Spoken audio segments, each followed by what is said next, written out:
Job kerang Leeds United hagijing lekai jong Shalong Premier League pada kaitkan Al Nassr hak Saudi Pro League play people lock perjor bersih tenat ban page next channel jong asal share berlike bersubscribe hagijing lekai jong Shalong Premier League hap dengarang Leeds United percaya kelang sning kerang Leeds United klub limnoe kelang sning dalai lanotku jika ni gilai gol tebda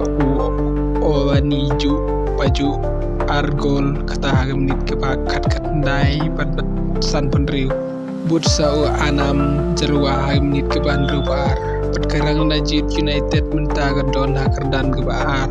hagijing lekai jong Shalong Premier League ke balakamai kat kendai poin nak kendai sin mi badan pada hagijing lekai jong ke Indian Super League kemohon began FC berkija Shepur kilekai tamar sigol jik sigol jong kemohon began letep da ubos hagam nit ke barsan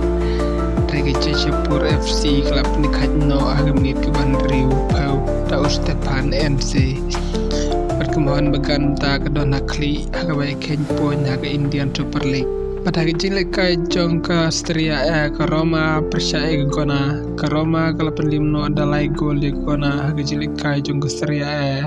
menin mit pada papai hagijing lekai jong Saudi Pro League ke Al Nassr bat ke Al Tawon lekai tamar sigol watla ke Al Tawon ke balapan ki jarn gong suapan kut ke kelas step kata hagam nit ke bersausan plotsan Al Nassr pada bawaan peteng hagijing lekai jong kelamit ula porte ula pendekat no hagam nit ke bandru besau pada dua bakut kile kaj damar sigol wape hagijing ken poin ke Al Nassr ke cemjing banyora ke Saudi Pro League mentaka samoy